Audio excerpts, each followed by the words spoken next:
പെരുവനം രാജ്യാന്തര ഗ്രാമോത്സവം 2025 ഇന്നത്തെ വേദിയിൽ ഇനി എത്തുന്നത് നമ്മളെല്ലാവരും കാത്തിരുന്ന മറ്റൊരു വ്യക്തിത്വമാണ്. ശ്രീ മധുസൂദനൻ നായർ. നാറാണത്ത് ഭ്രാന്തൻ എന്ന കവിതയാകും ഒരുപക്ഷെ അദ്ദേഹത്തിലെ കവിക്ക് ആദ്യമായി ഏറ്റവും സ്വീകാര്യത നൽകിയത്.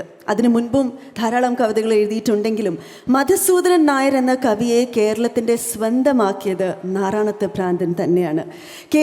കേരള സാഹിത്യ അക്കാദമി അവാർഡ്, ആശാൻ പുരസ്കാരം തുടങ്ങി നിരവധി പുരസ്കാരങ്ങൾ അദ്ദേഹത്തെ തേടിയെത്തി. കവിത എഴുതുക മാത്രമല്ല, കവിത ആലാപനത്തിലൂടെയും ശ്രദ്ധേയനായ ഒരു വ്യക്തിത്വമാണ് അദ്ദേഹം. സ്വന്തം കവിതകൾ മാത്രമല്ല, കുമാരനാശാൻ്റെയും വയലാറിൻ്റെയും ഉൾപ്പെടെയുള്ള കവിതകൾ വീണ്ടും വീണ്ടും പാടി കേരളത്തിൻ്റെ സമ്പന്നമായ ഈടുവെപ്പിൻ്റെ ഭാഗമായ ആ മഹത് വ്യക്തിത്വത്തെ നമുക്ക് വേദിയിലേക്ക് സ്വാഗതം ചെയ്യാം. പെരുവനം രാജ്യാന്തര ഗ്രാമോത്സവം 2025 വേദിയിലേക്ക് നമുക്ക് സ്വാഗതം ചെയ്യാം. കവിയും അധ്യാപകരുമൊക്കെയായ ശ്രീ മധുസൂദനൻ നായർ. എല്ലാ ഗുരുജനങ്ങൾക്കും പ്രിയപ്പെട്ട സഹോദരങ്ങൾക്കും വിനീതമായ നമസ്കാരം. ഞാൻ ഇത്തിരി മുമ്പോട്ടിരുന്നത് ശ്രീ NS മാധവൻ ഈ വേദിയിരിക്കുമ്പോൾ ശ്രദ്ധിച്ചു. അദ്ദേഹത്തെ എൻ്റെ പഴങ്കണ്ണിന് പോലും നേരെ കിട്ടിയില്ല. അപ്പോൾ കുറച്ച് മുമ്പോട്ടിരിക്കാം എന്ന് കരുതി. മറ്റൊന്ന്, ജീവിതത്തിൽ ഏറെയും നിന്ന് സംസാരിച്ചാണ് ശീലവും ഇഷ്ടവും. പക്ഷേ അടുത്ത കാലത്ത് കാലപ്പഴക്കം കൊണ്ട് അധികം നിൽക്കാൻ വയ്യാന്ന് തോന്നി. അതുകൊണ്ടാണ് ഇരിക്കുന്നത്. അങ്ങനെ ഇരിക്കുമ്പോൾ പഴയ ശീലമനുസരിച്ച് നിന്ന് വർത്തമാനം പറയുന്ന അത്രയും ഊർജം കിട്ടിയില്ല എന്ന് വരും. ഒരു കൃത്രിമത്വം എനിക്ക് സ്വഭാവേന തോന്നും. അതുകൊണ്ട് എൻ്റെ വാക്കിന് ചിലപ്പോൾ കുറവുകൾ വരും. അല്ലാതെയും വാക്കിന് ഒരുപാട് കുറവുള്ള ആളാണ് ഞാൻ. വാക്സമ്പാദ്യം വളരെ കുറവാണ്.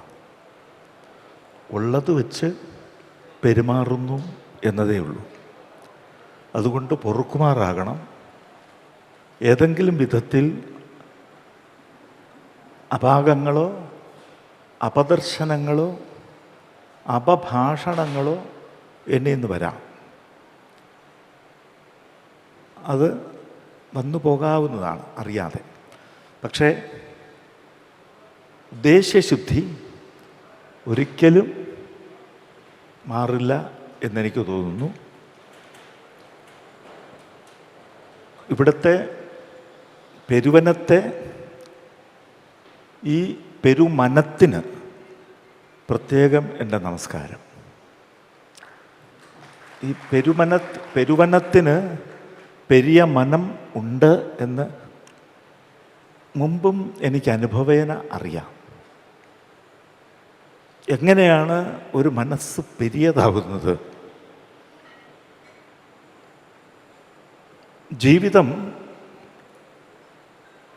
ഒരു മഹത്തായ സാർവകാലിക സാർവലൗകിക സംഗീതമാണെന്നാണ് എന്നെപ്പോലുള്ളവരുടെ കാഴ്ച. ഒരുപാട് സ്വരങ്ങൾ കലരും, ഒരുപാട് താളങ്ങൾ കലരും, ഒരുപാട് സ്വനങ്ങളും കലരും, വർണ്ണഭേദങ്ങൾ ഒരുപാട്. ഈ എല്ലാ വർണ്ണവും ചേർന്നാലും സംഗീതം ഏകവർണ്ണമാണ്.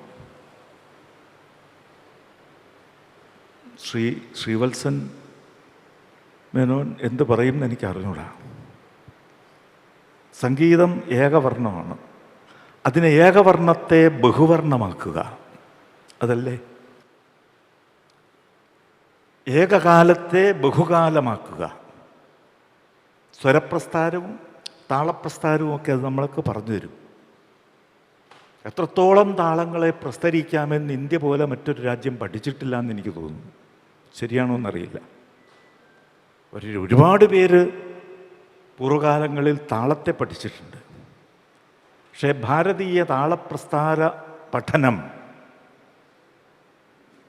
പ്രത്യേകിച്ച് കേരളത്തിൽ വളർന്നതുപോലെ മറ്റൊരിടവും വളർന്നിട്ടില്ല എന്ന് എൻ്റെ അല്പമായ അറിവ് പറയുന്നു. ഈ താളം വളർന്നപ്പോൾ ഒന്നിനെ പലതാക്കുന്ന ഒരുപാട് വിദ്യകൾ വളർന്നു എന്നർത്ഥം.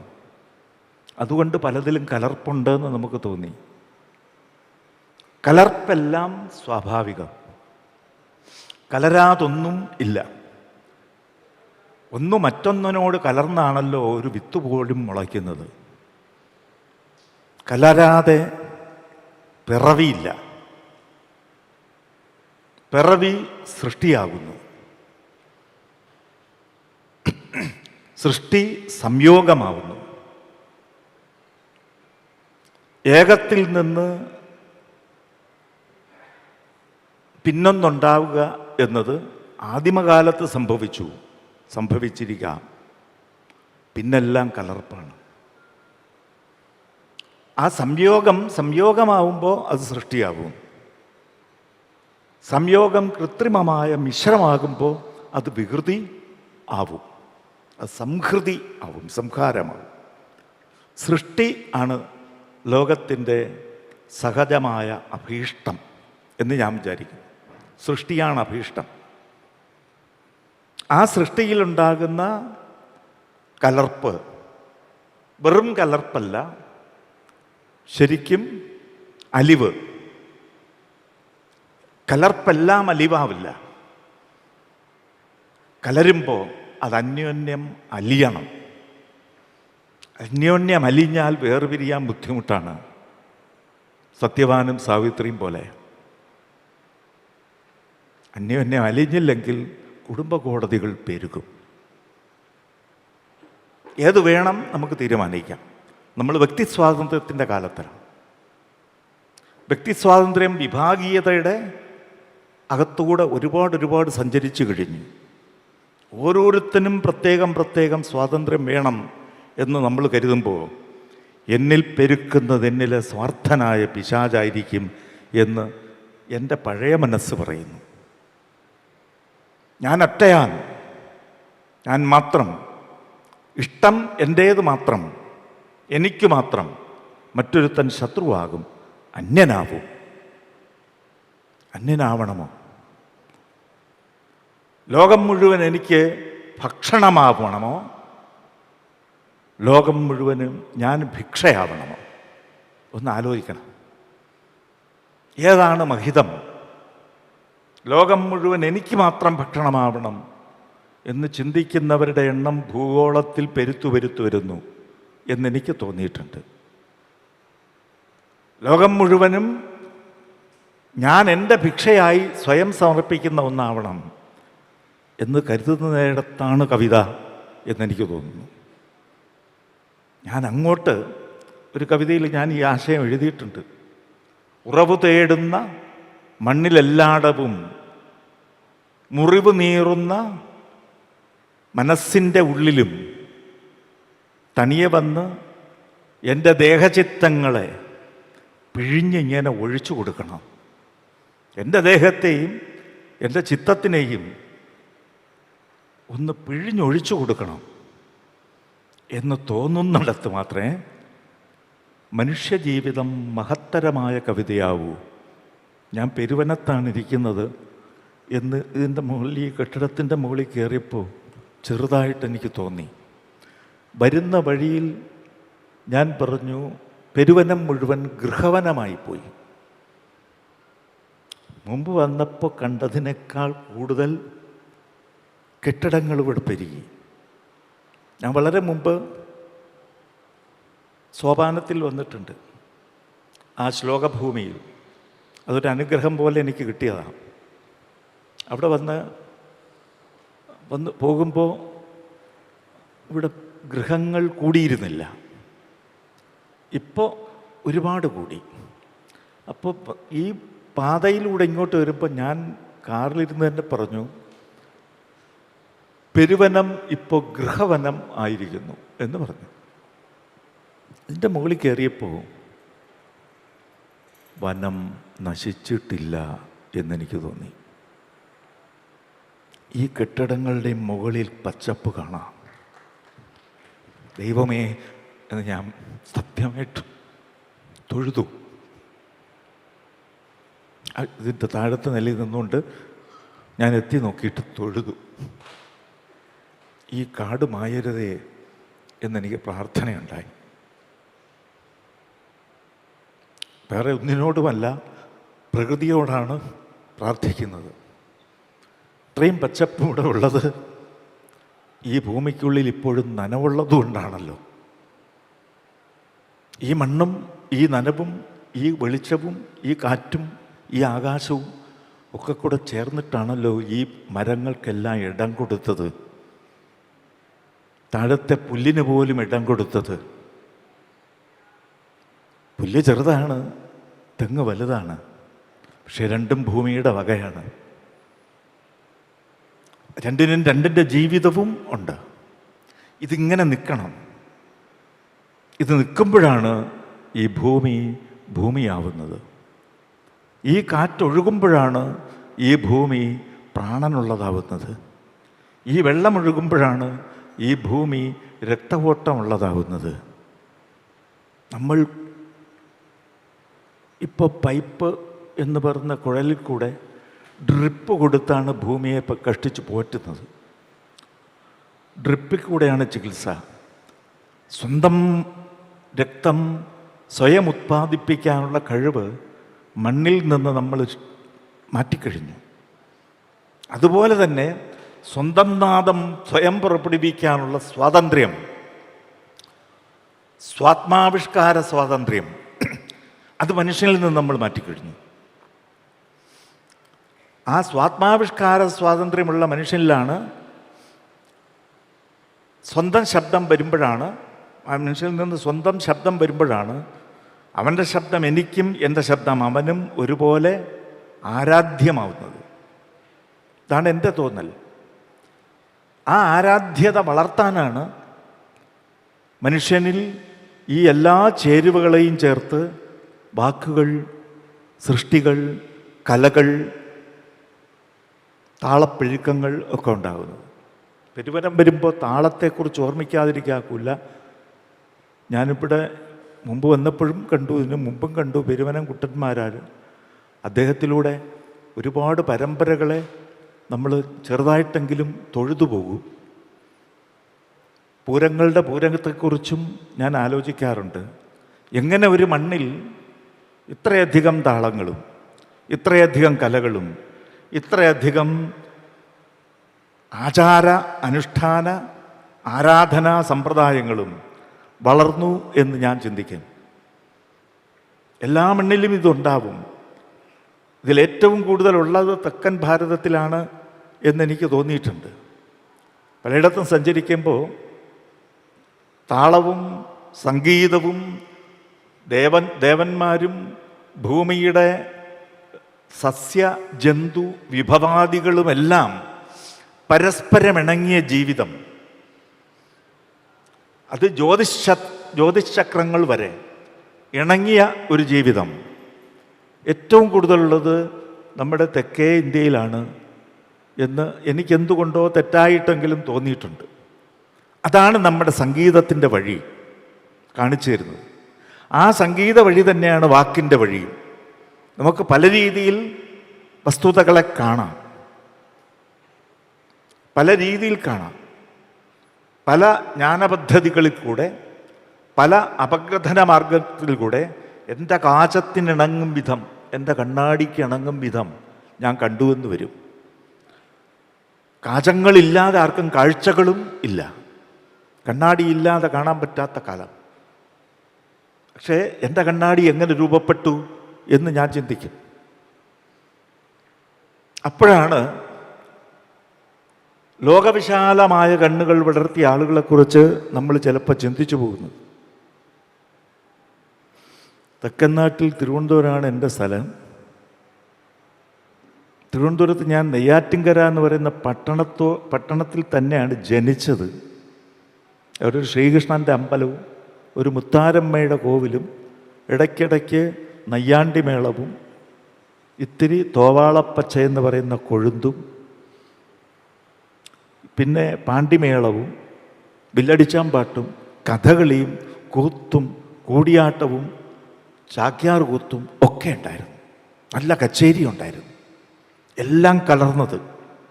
ഒപ്പം പൂവാറ്റിൽ നിന്ന് വരുന്ന ഉണക്കമീനിൻ്റെ മണവും. എല്ലാവരും ചേർന്ന ജീവിതം.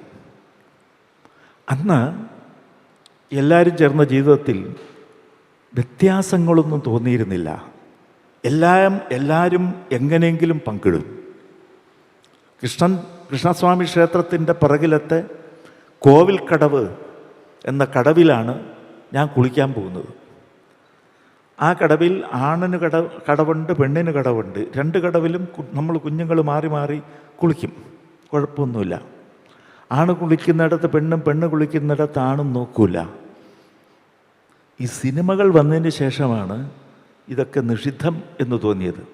രണ്ടുപേരും കുളിക്കുന്നത് ഒരേ വെള്ളത്തിൽ. ആ കടവിൽ തന്നെയാണ് ഈ അമ്പലത്തിലെ ദിവ്യനായ പൂജാരി, അത് ദേവൻ്റെ പിതാവ് എന്ന് കരുതുന്ന, ഏതാണ്ട് അതുവരെ കരുതപ്പെടാവുന്ന മേൽശാന്തിയും തന്ത്രിയും വന്ന് കുളിക്കുന്നത് അതേ വെള്ളത്തിലാണ്. ആ കടവിൻ്റെ മുകളിൽ നിന്ന് താഴോട്ടാണ് വെള്ളം ഒഴുകി വരുന്നത്. ആ കടവിൻ്റെ മുകളിലാണ് പലരും ആ ആറ്റുതീരത്ത് വന്ന് മലമൂത്ര വിസർജനത്തിന് ശേഷം ശൗചം കഴിക്കുന്നത്. അതേ വെള്ളം തന്നെയാണ് ശ്രീകൃഷ്ണൻ്റെ പൂജാരി കുളിക്കുന്നത്. ഭേദം തോന്നിയിരുന്നില്ല. പറച്ചിലും അങ്ങോട്ട് കയറുന്നതിലുമൊക്കെ ഭേദമുണ്ട്. വീട്ടിൽ കയറ്റൂല ഇങ്ങനെയൊക്കെ പറയും. പക്ഷേ ഒരേ വെള്ളമാണ് കുളിക്കുന്നത്. ഞാൻ ആ കാലത്തെ ചിന്തിച്ചിട്ടുണ്ട്, എന്ത് ഭേദം. മുകളിൽ മാട് മേയ്ക്കുന്നവൻ, നമ്മൾ ചിലപ്പോൾ ജാതിയിൽ താണവൻ എന്നൊക്കെ പറയുന്ന ആളുകൾ വന്ന് മലമൂത്ര വിസർജനം കഴിഞ്ഞ് കഴുകുന്നതും കുളിക്കുന്നതും കഴിഞ്ഞ് ആ വെള്ളം ഒഴുകി വരുമ്പോൾ താഴെ ശ്രീകൃഷ്ണൻ്റെ പൂജാരി കിണ്ടിയിൽ വെള്ളം എടുത്ത് പൂജിച്ച് കൃഷ്ണ എന്ന് വിളിച്ചുകൊണ്ട് പോകുന്നുണ്ട്. ഇങ്ങനെ ഇരിക്കും. ഒരേ വായു, ഒരേ വെള്ളം. ഇവിടെ തന്നെയാണ് ഞാൻ ഇങ്ങനെ കഴിഞ്ഞു വന്നത്. അപ്പം അവിടെ തൊട്ടടുത്താണ് അരുവിപ്പുറം. ഞാൻ കേട്ടിട്ടുണ്ട് ഒരു കല്ലെടുത്ത് ശിവലിംഗാന്ന് പറഞ്ഞ് പ്രതിഷ്ഠിച്ച ഒരു മനുഷ്യൻ്റെ കാര്യം. പിന്നീട് അദ്ദേഹത്തെ എനിക്ക് മനസ്സിലായി ശ്രീനാരായണ ഗുരു എന്ന് വിളിക്കും. അത് കഴിഞ്ഞപ്പോൾ ശ്രീനാരായണ ഗുരു എന്നത് ഗുരുദേവൻ എന്ന പേരിലായി. കുറേ കഴിഞ്ഞ് കാര്യങ്ങൾ പഠിച്ചു വന്നപ്പോൾ എനിക്ക് മനസ്സിലായി ഗുരുദേവൻ തന്നെ. എങ്ങനെ മനുഷ്യൻ ദേവനാവും? മനുഷ്യനും ചിലപ്പോൾ അതീതമെന്ന് തോന്നുന്ന കാര്യങ്ങളിലേക്ക് ആത്മാവിനെ, ചിന്തയെ, ബുദ്ധിയെ ഉയർത്തുപോകും. സർവമനുഷ്യരുടെയും സർവജന്തുക്കളുടെയും മനസ്സ് സ്വയം അറിയുമ്പോൾ അവനെ ചിലപ്പോൾ ദേവൻ എന്ന് വിളിക്കാം. അങ്ങനെ ഗുരുദേവനെ ദേവനെന്ന് വിളിച്ചു. ഒരു ഭേദബുദ്ധിയും തോന്നാത്ത മനുഷ്യൻ. അതാണ് മഹത്വം. അതേ തരത്തിൽ ചിന്തിച്ചിരുന്ന ചട്ടമ്പി സ്വാമികളെന്ന് പറയുന്ന മനുഷ്യനെയും നമ്മൾ കണ്ടു.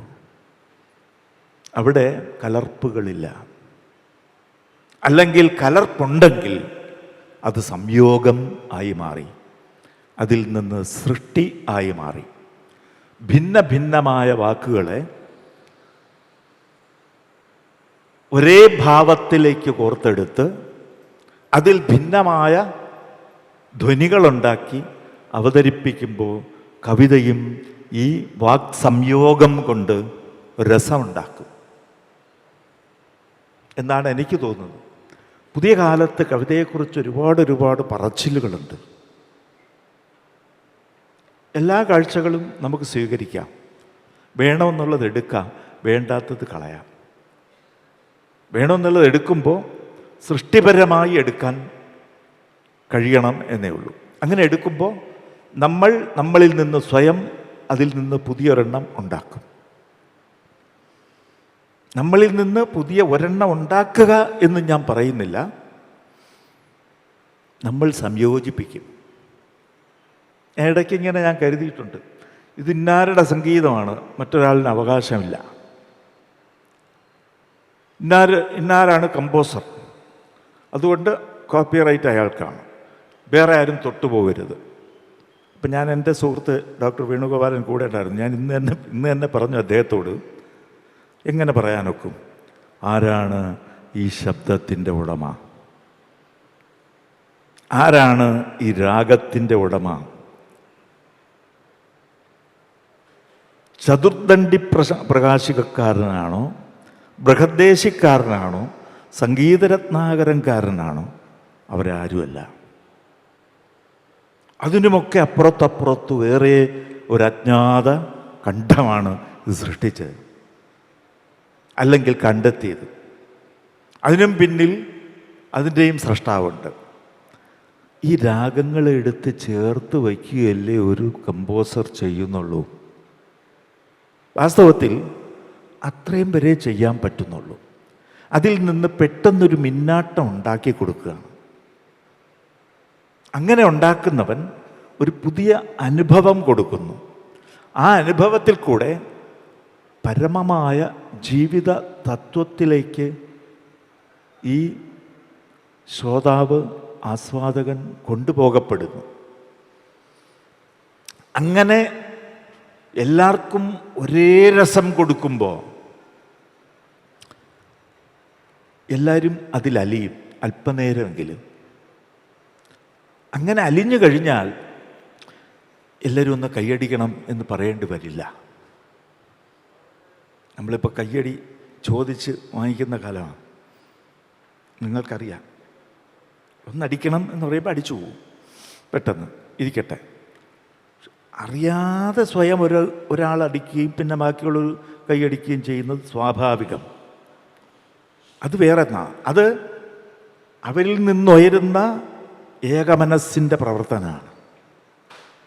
അത് ഏകമനസ്സുണ്ടാവുന്നത് ഏകരസം അനുഭവിക്കാൻ പറ്റുമ്പോഴാണ്. ആ ഏകരസത്തിലേക്ക് മനുഷ്യനെ നയിക്കുമ്പോൾ, അങ്ങനെ നയിക്കുന്നവൻ നല്ല ദാതാവായി. ഇപ്പോൾ ശ്രീവത്സൻ മേനോൻ ഇവിടെ ഇരുന്ന് പാടുമ്പോൾ അതിൽ നമ്മുടെ മനസ്സ് മുഴുവൻ ലയിപ്പിക്കാൻ നമ്മളെ അദ്ദേഹം പ്രേരിപ്പിക്കുമെങ്കിൽ അദ്ദേഹം അതിൽ ഒരു ഗായക കവിയാണ്. എല്ലാവരെയും ലയിപ്പിക്കുമ്പോൾ അവരെല്ലാവരും ഒരേ രസത്തിൽ ചെല്ലുന്നു.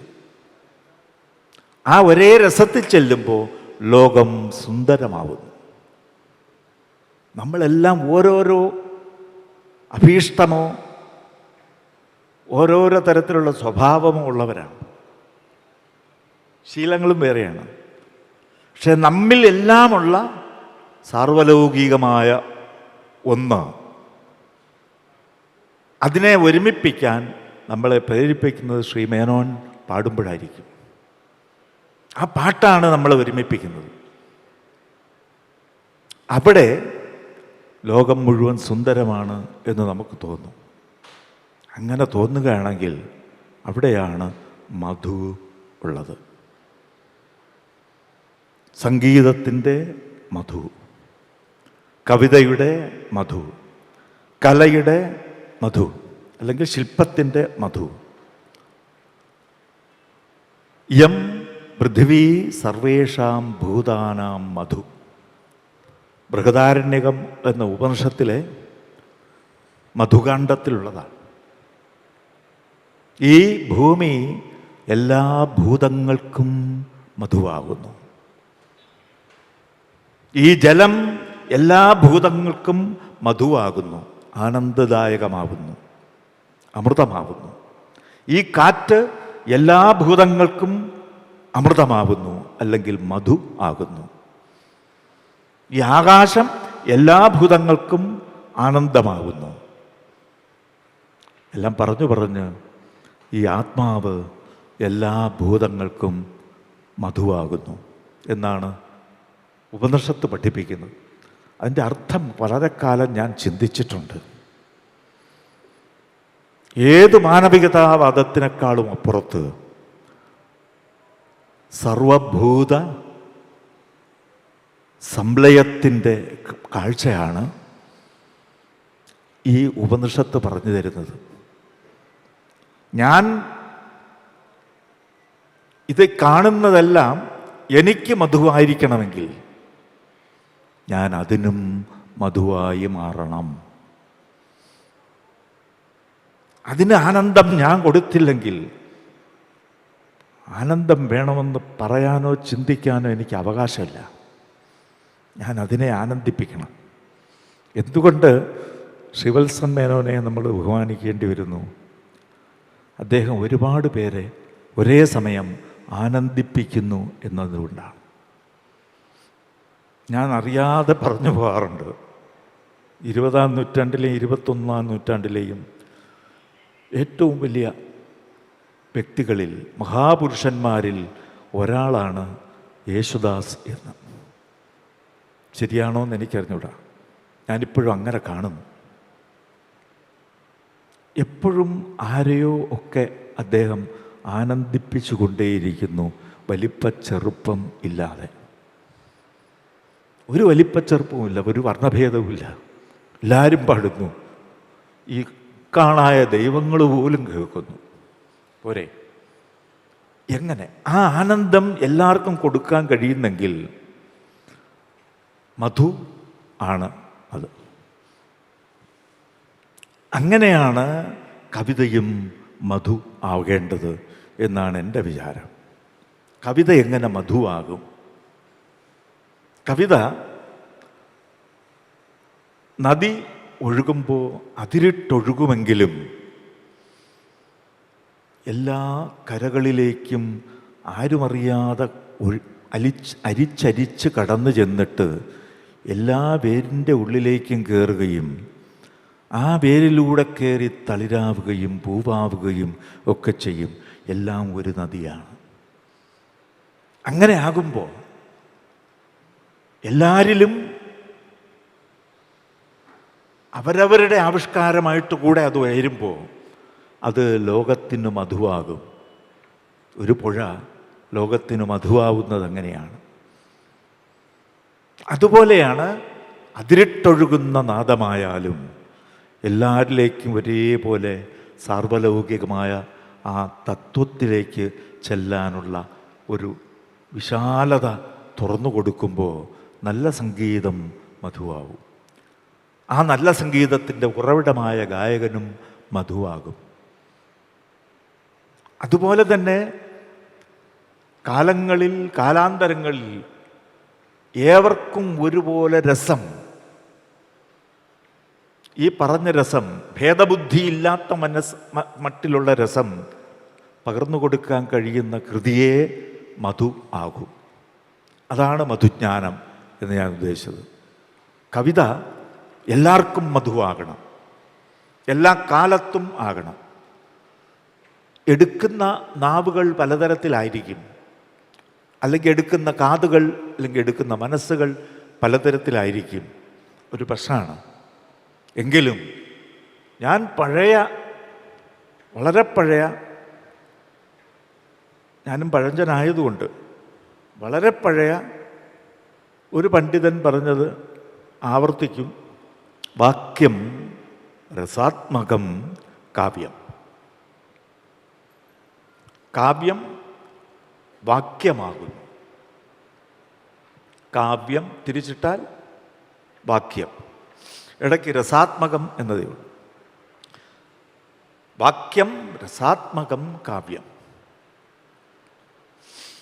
ഈ നേരത്തെ സൂചിപ്പിച്ചതുപോലുള്ള രസം അകമേ വഹിച്ചാൽ അത് ഏതെങ്കിലും വിധത്തിൽ സർവകാല സമാസ്വാദ്യമായാൽ അത്തരം വാക്യമാണ് കാവ്യം ആവുന്നത്. അത് 2 വരിയാവാം, പദ്യരൂപത്തിലാവാം, വെറും ഉച്ചാരണ രൂപത്തിലാവാം, അല്ലെങ്കിൽ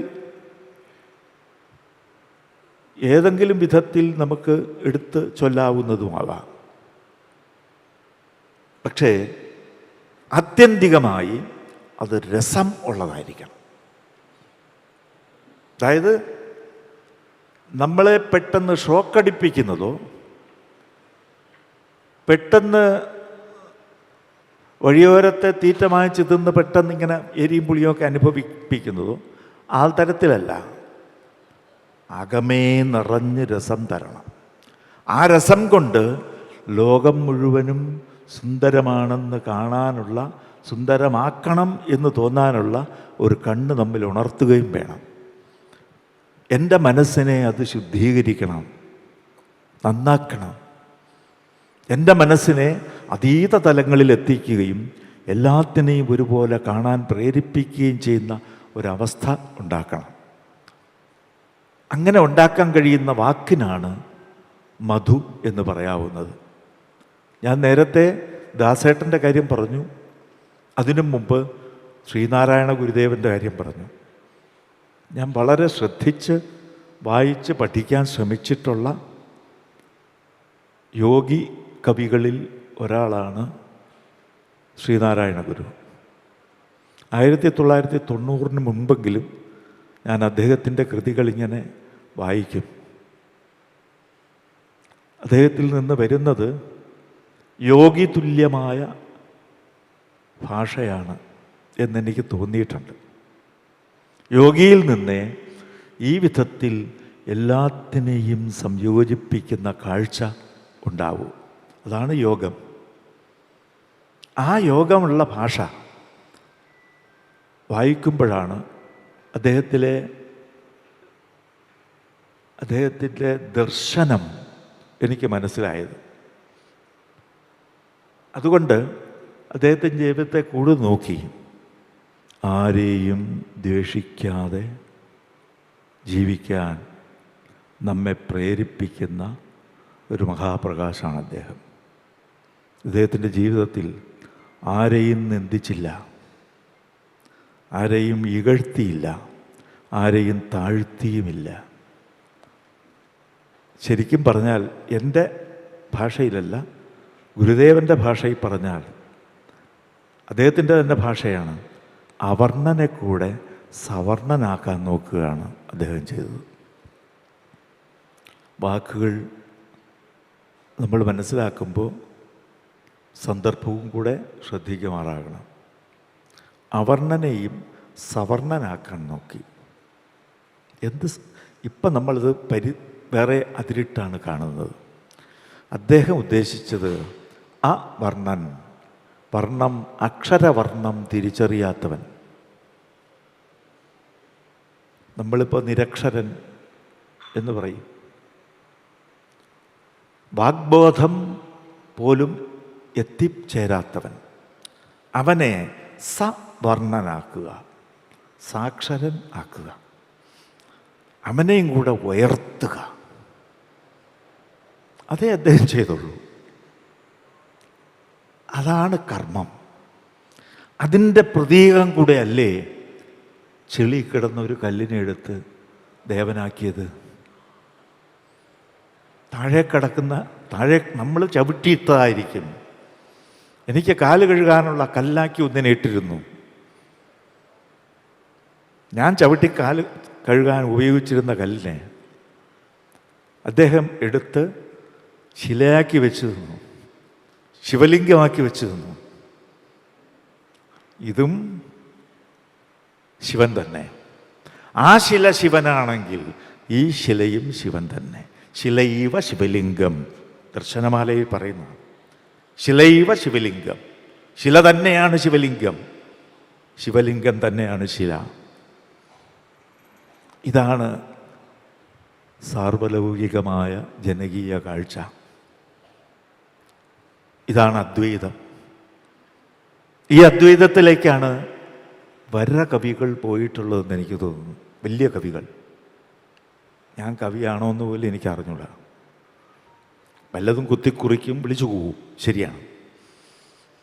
ഞാൻ വലിയ കവിതകൾ വായിച്ചിട്ടുണ്ട്, വിസ്മയിച്ചിട്ടുണ്ട്. അതിലൂടെ അവർ ജീവിതത്തെ നമുക്കെങ്ങനെ ബോധ്യപ്പെടുത്തി തരുന്നു, അത് ഞാനിങ്ങനെ ആലോചിക്കും.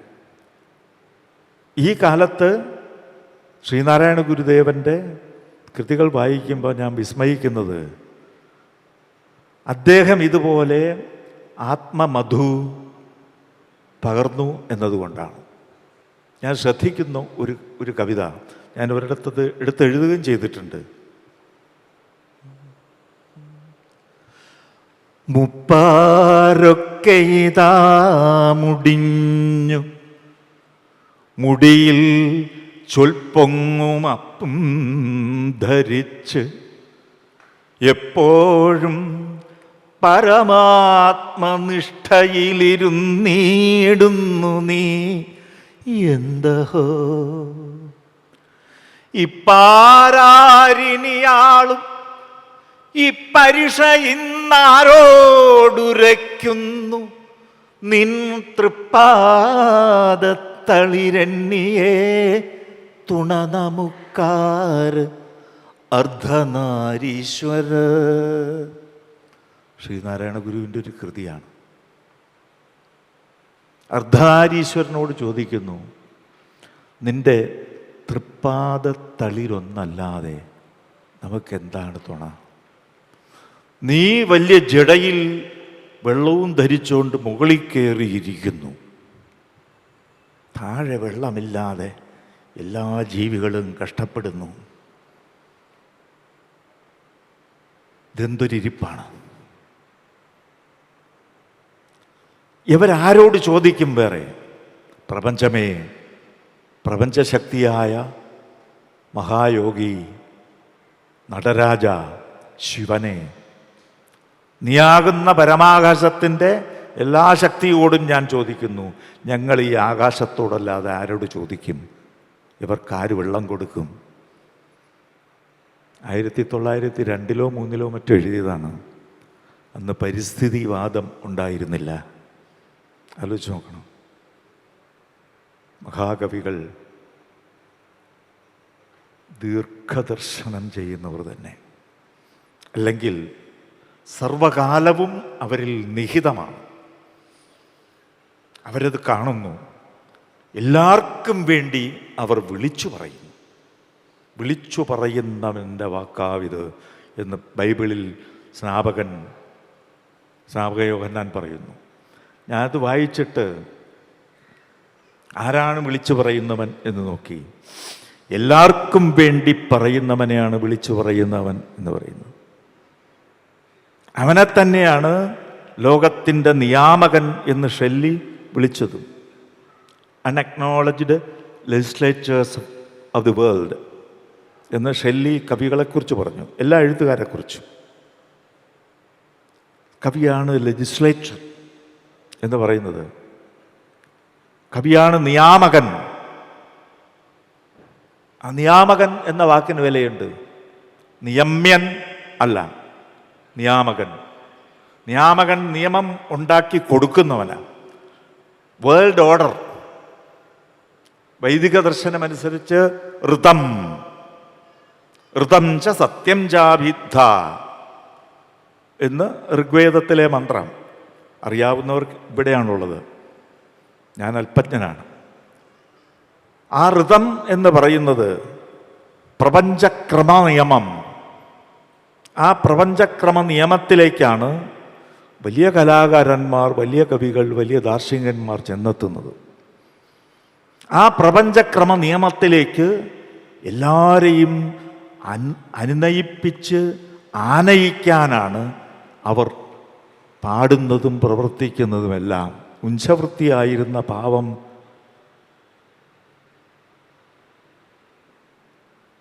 ത്യാഗരാജസ്വാമികൾ പാടി നേടാൻ വയ്യാഞ്ഞിട്ടാണോ? വേണമെങ്കിൽ ഇഷ്ടം പോലെ അവാർഡ് കിട്ടുമായിരുന്നു. തഞ്ചാവൂർ രാജാവ് വിളിച്ചപ്പോൾ പോയാൽ മതി.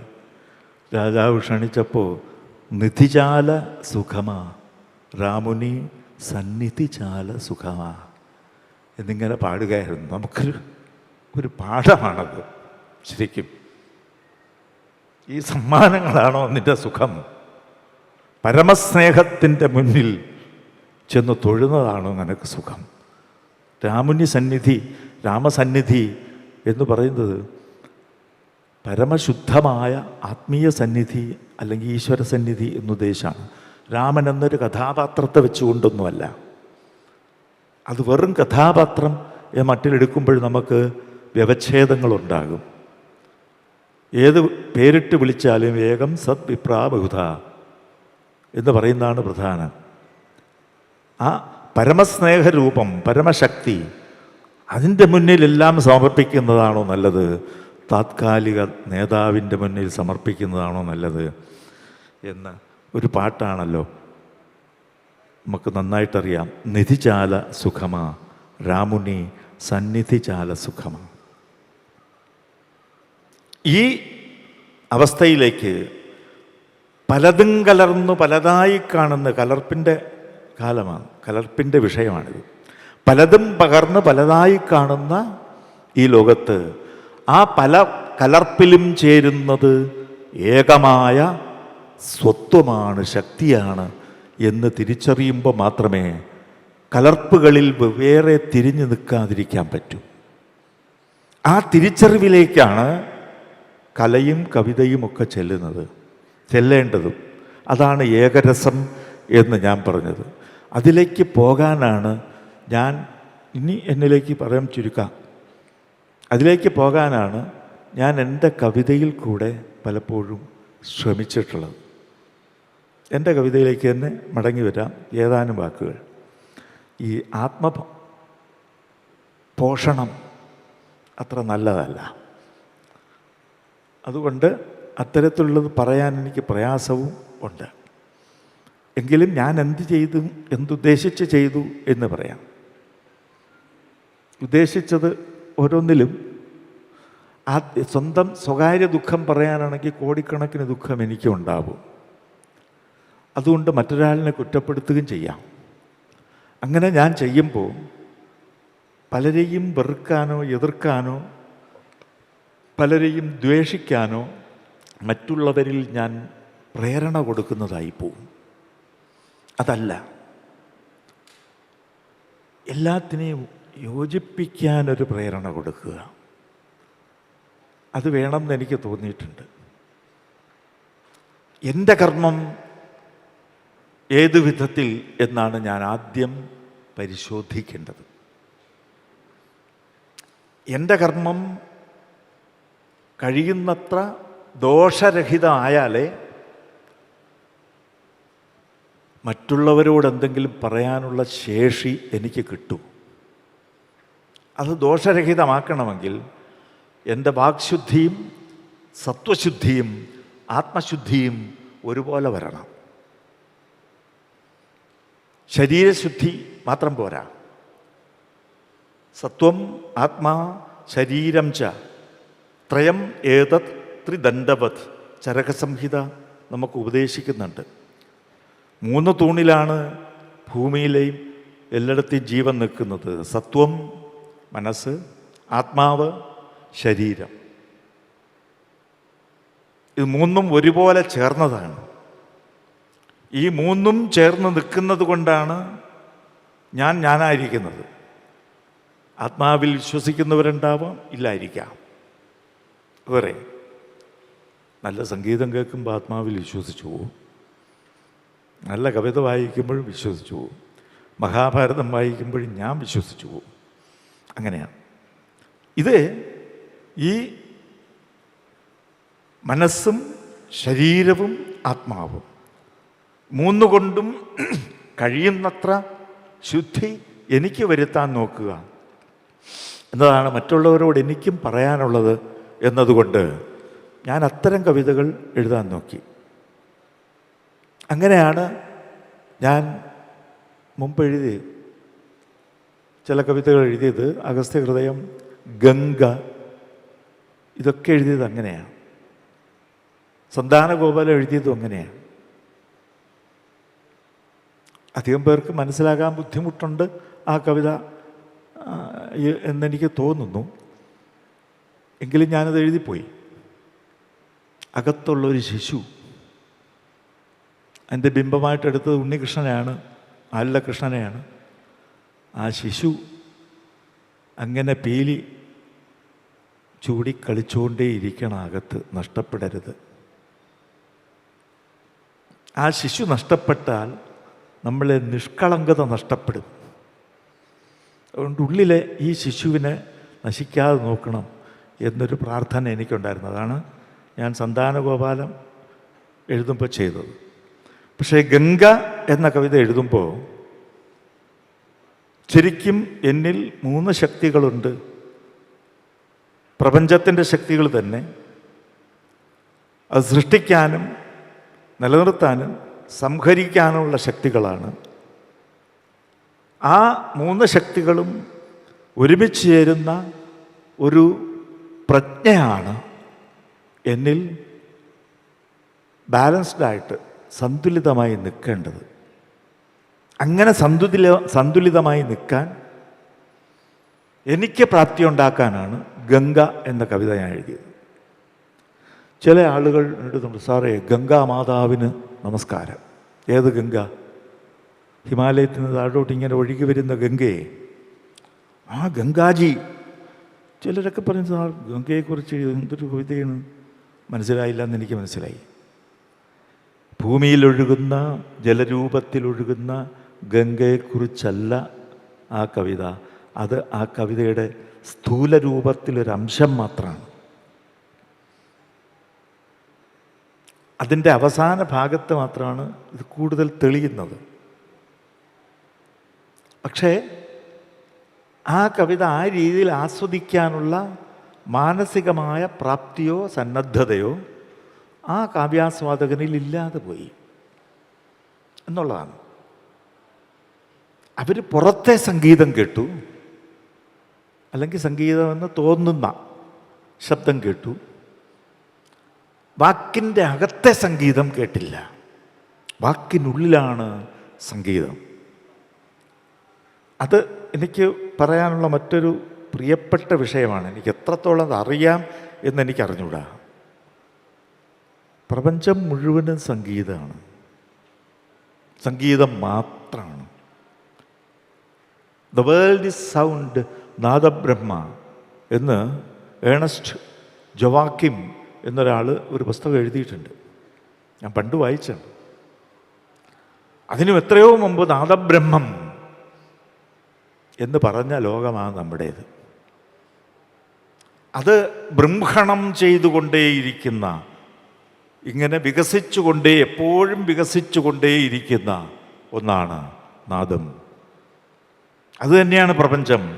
അനുക്ഷണ വികസ്വര സുന്ദര പ്രപഞ്ചാദിഗന്ധമാണ് പ്രഭാവമേ, ശങ്കരക്കുറുപ്പ്. അത് നമുക്ക് അറിയാമല്ലോ. മിക്കവർക്കും ആ വരി അറിയാമെന്ന് തോന്നുന്നു. പുതിയ കാലത്ത് അത്തരം കവിതകൾ വായിക്കുന്ന ശീലം കുറഞ്ഞു പോയിട്ടുണ്ട്. പക്ഷേ നല്ല കാവ്യാനുശീലനമുള്ള ഇവിടുത്തെ ആൾക്കാർ പലരും അത് കേട്ടിട്ടുണ്ടാവും. വന്ദനം സനാതനാനുക്ഷണ വിഹസ്വര സുന്ദര പ്രപഞ്ചാദിഗന്ധമാം പ്രഭാവമേ, നിന്നിൽ നീ കുരുക്കുന്നു, നിന്നിൽ നീ വിടരുന്നു, നിൻ നിസർഗാവിഷ്കാര കൗതുകം അനാദ്യന്തം. പെട്ടെന്നങ്ങ് തോന്നിച്ചൊല്ലിയാണ്. ആ നിസർഗാവിഷ്കാര കൗതുകം, അനാദ്യന്തമായ നിസർഗാവിഷ്കാരം ആയ കൗതുകം. ആ കൗതുകം, അനാദ്യന്തമായ കൗതുകം നമ്മൾ കാണുകയും അറിയുകയും ചെയ്യുമ്പോൾ പ്രപഞ്ചം എപ്പോഴും ഒഴുകുന്ന സംഗീതമാണ്, പ്രപഞ്ച മഹാസരസ്വതിയാണ് എന്ന് നമുക്ക് തോന്നും.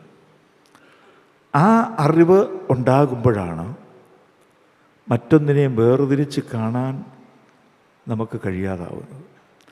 അങ്ങനെ കാണാൻ കഴിയുമ്പോഴേ മനസ്സ് ഗംഗയായി ഒഴുകും. ഗംഗയ്ക്ക് ആ കവിത എഴുതാനുള്ള കാരണം ഇതാണ്. ഗംഗ എന്ന മട്ടിൽ തന്നെ എഴുതാനുള്ള കാരണം ഇതാണ്. ആദിപിതാമഹസ്യ നിയമവ്യാപാരപാത്രേ ജലം പശ്ചാത് പന്നകശായിനോ പ്രഥമത പാദോദകം പാവനം. ശങ്കരാചാര്യ എഴുതിയിട്ടുള്ളതാണ് ഗംഗാഷ്ടകത്തിൽ. ആദിപിതാമഹൻ്റെ നിയമവ്യാപാരപാത്രത്തിൽ ബ്രഹ്മാവിൻ്റെ കമണ്ഡലുവിൽ സംഗ്രഹിക്കപ്പെട്ടിരുന്നവളാണ് ഗംഗ, ജീവജലം, ആകാശ ഗംഗ. ഭൂമിയിലല്ല, പ്രപഞ്ച സൃഷ്ടിശക്തിയുടെ ഉള്ളിൽ സംഗ്രഹിച്ചിരുന്ന ജലതത്വമാണ്. ഓസ്ട്രോഫിസിക്സ് നോക്കുമ്പോൾ അങ്ങനെ തോന്നും. അതാണ് ഗംഗ. അത് പശ്ചാത് പന്നകശായിനോ പ്രഥമത പാദോദകം. പന്നകശായിയായ വിഷ്ണുവിൻ്റെ കാൽവയ്പിൽ, ത്രിവിക്രമനായ വിഷ്ണുവിൻ്റെ പാദം വയ്പിൽ ബ്രഹ്മകമണ്ഡലുവിൽ തട്ടി അത് ആകാശത്ത് വ്യാപിച്ചതാണത്രേ ആകാശഗംഗ. പ്രപഞ്ച സൃഷ്ടിയുടെ കാര്യമായി പറയുന്നത്. അതാണ് പിന്നീട് ഭൂമിയിലേക്ക് ഒഴുകി വന്ന് ഭൗതിക ഗംഗയായതെന്നൊരു കഥയുണ്ട്. ഞാനിതെടുത്തു. ബ്രഹ്മാവും വിഷ്ണുവും ശിവനും, മൂന്ന് മൂർത്തികളുടെ ശക്തികൾ, പ്രപഞ്ചത്തിൻ്റെ ശക്തി തന്നെ, അതൊരുമിച്ചു. അതെൻ്റെ അകത്തുകൂടെ ഒഴുകുന്നു ബോധഗംഗയായി. ആ ബോധഗംഗ എൻ്റെ കർമ്മദോഷം കൊണ്ട് ഞാൻ മലിനീകരിച്ചതാക അപ്രത്യക്ഷമായി. ഭൂമിയിൽ നിന്ന് എൻ്റെ ബോധക്കേട് കൊണ്ട് എൻ്റെ ബോധഗംഗ ഭൂമിയിൽ നിന്ന് പോയി. പ്രളയകാലത്ത് ശിവൻ ജടയിലേക്ക് ഗംഗയെ തിരിച്ചെടുക്കും എന്നൊരെണ്ണം ഞാൻ വായിച്ചിട്ടുണ്ട്. അപ്പോൾ ലോകത്തിലെ എൻ്റെ കർമ്മദോഷം കൊണ്ട് ഞാൻ എൻ്റെ ബോധത്തെ ചീത്തയാക്കി. എൻ്റെ മനസ്സിൻ്റെ നിലവറ മുഴുവൻ അണുബോംബ് നിറച്ചിരിക്കുക. ആരെ എപ്പോൾ നമ്മൾ നാട്ടുംപുറത്ത് പോലും എപ്പോഴും ഹിറ്റും കൊണ്ടല്ലേ നടക്കുന്നത്, അതിനെ അടിച്ചു കൊല്ലാൻ. അങ്ങനെ ഒരു ഗതികേടാണ് നമുക്ക്. ഉറങ്ങുമ്പോൾ പോലും ഹിറ്റ് അടുത്ത് വേണം മറ്റുള്ളതിനെ കൊല്ലാൻ. നമ്മുടെ നിത്യകർമ്മം കൊല്ലുകയും തിന്നുകയും ചെയ്യുക എന്നതായി. ഉയിർപ്പിക്കുക എന്നതിൽ നമുക്ക് ഇപ്പോൾ ജോലിയില്ല. അപ്പം എൻ്റെ കർമ്മമാണ് എൻ്റെ മനസ്സിലെ വിശുദ്ധിയുടെ ഗംഗയെ, ഈ പുഴകളെ ഇല്ലാതാക്കിയതിനേക്കാൾ ആദ്യം നമ്മൾ ഇല്ലാതാക്കിയത് ഈ വിശുദ്ധിയുടെ ഗംഗയെയാണ്. 44 പുഴകളെ കൊല്ലാൻ ഒരു 10-14 വർഷം പോലും മലയാളിക്ക് വേണ്ടി വന്നില്ല. ആലോചിച്ചോണം. ഏറി വന്നാൽ ഒരു 10-25 വർഷം. അതിനകത്ത് ഈ 44 വലിയ നദികളെ കൊന്നു കഴിഞ്ഞ മഹാത്മാക്കളാണ് നമ്മൾ. നമ്മളിവിടെ വേറെ ഒരുപാട് വിഷയങ്ങൾ സംസാരിക്കുന്നു. മണ്ണരയ്ക്കും തുമ്പിക്കും കുരുവിക്കും കുടിക്കാൻ വെള്ളമുണ്ടോ എന്ന് അന്വേഷിക്കാത്ത സംസ്കാര സമ്പന്നന്മാരാണ് നമ്മൾ. ആലോചിച്ച് നോക്കണം. ഒരു കറുകയ്ക്ക് മുളയ്ക്കാൻ ഇടമുണ്ടോന്നും മണ്ണരയ്ക്കും തുമ്പിക്കും പട്ടിക്കും പൂച്ചയ്ക്കും കുടിക്കാൻ വെള്ളമുണ്ടോന്നും അന്വേഷിക്കാൻ നമുക്ക് നേരമില്ല. നമ്മൾ വലിയ ആളുകളായി. അതിനും വേണം വെള്ളം. ഒരു കുളവും നമ്മൾ ബാക്കി വെച്ചില്ല, ഒരു പുഴയും ബാക്കി വെച്ചില്ല, ഒരു തുള്ളി വെള്ളം പോലും തറയിൽ വീഴാൻ സമ്മതിക്കുകയുമില്ല. നമ്മൾ ടാറും ടൈലും വിട്ട് നികത്തി കഴിഞ്ഞു, എല്ലാം ചെയ്തു. എന്നിട്ട് നമ്മൾ അഹങ്കരിക്കുന്നുണ്ട്. മിച്ചം വന്ന സ്ഥലത്ത് മുഴുവൻ പ്ലാസ്റ്റിക് ഇട്ട് ഭൂമിയുടെ തൊണ്ട മുഴുവൻ നമ്മൾ അടയ്ക്കുന്നുമുണ്ട്. ഒരു കല്യാണം നടത്തുമ്പോൾ അവിടെ പ്ലാസ്റ്റിക് പൊതിഞ്ഞ പേപ്പർ കപ്പുകൾ കൊണ്ടുവച്ചും അലുമിനിയം പൂശിയ പേപ്പർ പ്ലേറ്റ് വെച്ചുമാണ് വിളമ്പുന്നത്. ഇത് മുഴുവൻ കൊണ്ട് ഞാൻ തട്ടുന്നതും ഈ മണ്ണിൻ്റെ തൊള്ളയിലേക്കാണ്. അത് പാത്രം കഴുകാൻ മടിച്ചിട്ടാണ്. സ്വന്തം വാഴയിൽ നിന്ന് അല്ലെങ്കിൽ ഒരു വട്ടയില എടുക്കാൻ മടിച്ചിട്ടാണ്. നമ്മൾ അത്രയ്ക്ക് ഗംഭീരന്മാരായി. അതുകൊണ്ടാണ് ഞാൻ എന്നെ ശപിച്ചത്. ലോകത്താരെയും മറ്റാരെയും ശപിക്കാൻ എനിക്ക് അവകാശമില്ല. എനിക്ക് എന്നെ ശപിക്കാമല്ലോ. അങ്ങനെ ശപിക്കപ്പെട്ട ഒരുത്തൻ, സ്വന്തം മാനസഗംഗ നഷ്ടപ്പെട്ട ഒരുത്തൻ ഗംഗയോട് ചോദിക്കുന്ന മട്ടിലാണ് ഞാൻ ആ കവിത എഴുതി. എല്ലാവരും ആ രീതി മനസ്സിലാക്കിയെന്നവരില്ല. നിന്നെക്കുറിച്ചാര് പാടും ദേവി, നിന്നെ തിരഞ്ഞാര് കേഴും. ഞാൻ തുടക്കം. സ്മൃതിയിലും പുണ്യം തളിക്കുന്ന ഗംഗേ, വരൾനാവ് താഴുമീ വന്ധ്യതീരങ്ങളിൽ വംശതീരങ്ങളിൽ നിന്നെഞ്ചിനുറവാരു തേടും, നിന്നെഞ്ചിനുറവാരു തേടും. അടുത്ത വരിയാണ് ഞാൻ പറഞ്ഞ ആശയം. അരികെ വെൺതിങ്കളിൽ തേനുണ്ണോരുണ്ട്. വെൺതിങ്കൾ, തിങ്കൾ നേർമുഖി എന്നൊക്കെ നമ്മൾ പറയുമല്ലോ. ഒരു ഗംഗ ഉണ്ടെങ്കിൽ ഗംഗയുടെ തീരത്ത്, ഗംഗ എന്ന് പറയുന്നത് അതിൻ്റെ മനസ്സിലായാലും ഭൂമിയിലായാലും തീരത്ത് പ്രിയയോടൊത്തിരുന്ന് ഉല്ലസിക്കുന്നവരുണ്ടല്ലോ. അതിനുവേണ്ടി അതിനെ തിരഞ്ഞെടുക്കും. റിസോർട്ടുകളുടെ കാലവുമാണ്. അരികെ വെൺതിങ്കളിൽ തേനുണ്ണോരുണ്ട്, വിരിവെച്ച് വാഴ്ചയ്ക്കൊരുങ്ങുവോരുണ്ട്. വാട്ടർ ഫ്രണ്ട് മുഴുവൻ പിടിച്ചെടുക്കുന്ന ആളുകളുടെ കല ആലോചിച്ചോണം. വിരിവച്ച്, ശബരിമലയ്ക്ക് പോകുമ്പോഴാണ് വിരിവയ്ക്കുന്നത്. പമ്പയുടെ തീരത്ത് വിരിവയ്ക്കും. അതുപോലെ കിട്ടുന്ന വാട്ടർ ഫണ്ട് മുഴുവനും വിരിവെച്ചെടുത്ത് റിസോർട്ടാക്കി വിറ്റ് മറ്റു ചെയ്ത് പാവപ്പെട്ട ആദിവാസികളെന്ന് നമ്മൾ ഓമനപ്പേരിട്ട് വിളിക്കുന്നവന് മലവിസർജനത്തിന് പോകാൻ പോലും സ്ഥലമില്ലാതാക്കി തീർത്ത നമ്മൾ ഒരുപാട് വികസനം നടത്തി. ആ കൂട്ടത്തിലാണ് ഇതൊക്കെ ചെയ്തത്. അതുകൊണ്ടാണ് ഇങ്ങനെ എഴുതിയത്. അരികെ വെൺതിങ്കളിൽ തേനുണ്ണോരുണ്ട്, വിരിവെച്ച് വാഴ്ചയ്ക്കൊരുങ്ങുവോരുണ്ട്. നിമിഷനിധി എണ്ണി പഴന്തുണി കിഴികെട്ടി നിലവറ നിറയ്ക്കുന്ന വൈശ്രവണനുണ്ട്. ഭക്തന്റെ വീർപ്പും വിയർപ്പും പൊലിപ്പിച്ച് ഭുക്തിക്കൊരുങ്ങുന്ന ഭൂതഗണമുണ്ട്. അമ്പലങ്ങളിൽ ചെന്നാലും കാണാം അവരെ. ഭക്തന്റെ വീർപ്പും വിയർപ്പും പൊലിപ്പിച്ച് ഭുക്തിക്കൊരുങ്ങുന്ന ഭൂതഗണമുണ്ട്. ദുഷ്ടതന്ത്രങ്ങളിൽ സിദ്ധിയേറ്റി കപിലദൃഷ്ടികൾ നേടി ചമഞ്ഞിരിപ്പോരുണ്ട്. എത്ര ആണവ റിയാക്ടറുകൾ, എത്ര ആണവ മിസൈലുകൾ, ബോംബുകൾ, ഇതൊക്കെ തയ്യാറാക്കിക്കൊണ്ടല്ലേ ഇരിക്കുന്നത്. കോടിക്കണക്കിന് ജനങ്ങൾ പട്ടിണി കിടക്കുമ്പോഴും ആയുധങ്ങൾ ഉണ്ടാക്കുന്നതിൽ നമ്മൾ ആരും കുറവല്ല, ലോകത്താരും. അതാണ് ദുഷ്ടതന്ത്രങ്ങളിൽ സിദ്ധിയേറ്റി കപിലദൃഷ്ടി, കപിലൻ്റെ കണ്ണിലെ തീ കൊണ്ട് ഈ പാതാളത്തിൽ പോയ 1000 മക്കളും 10,000 മക്കളും ഒറ്റയടിക്ക് ചത്തുപോയി എന്നാണ് കഥ. ഗംഗയെ തേടിപ്പോയവർ. ഇപ്പോൾ ഇതുപോലെ ഒരു ബോംബ് പൊട്ടിയാൽ എത്ര പേര് മരിക്കുന്നു എന്ന് നമുക്കറിയാം, എത്ര കാലം മരിക്കുന്നു എന്ന് നമുക്കറിയാം. അതാണ് ദുഷ്ടതന്ത്രങ്ങളിൽ സിദ്ധിയേറ്റി കപിലദൃഷ്ടികൾ നേടി ചമഞ്ഞിരിക്കുന്ന ആളുകൾ ഉള്ളത്. അതൊക്കെ ഒരായുധം, മാരകമായ ഒരു ആയുധം ഉണ്ടാക്കുമ്പോൾ അതിൻ്റെ പിന്നിൽ സംഹാരകമായ ഒരു മനസ്സ് ഉണ്ടെന്നർത്ഥം.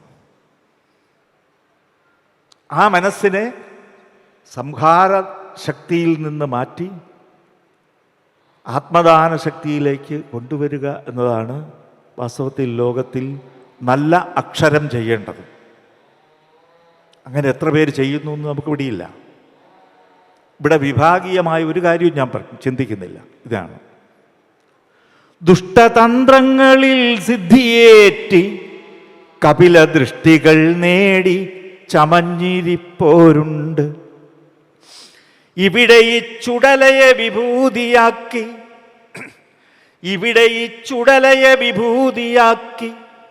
തിലകമിരുനേരവും ചാർത്തി നാമം ജപിക്കുന്ന, നാഭിയിൽ നാദം വിശന്ന് വിളികൂട്ടുന്ന ഞങ്ങളുണ്ട്, ഭാരതീയരുണ്ട്. എങ്കിലും നിന്നെക്കുറിച്ചാരു പാടും. ഇങ്ങനെയാണ് ഈ കവിത എഴുതിയത്. ഇതിൻ്റെ പ്രസക്തി എന്താണ് എന്ന് പല വിധത്തിൽ ചിന്തിക്കാം. ഇത് അവസാനിക്കുന്നത് ഹരിപാദ നഗരം എൻ ഹൃദയത്തിലാഴുമോ? ഹരജടാജൂഢമാം ബോധം തുരക്കുമോ? ജീവൻ്റെ നിശ്ചല കമണ്ടലു തുളുമ്പുമോ? നീ ഉണർന്നൊഴുകുമോ ഗംഗേ എന്നാണ്.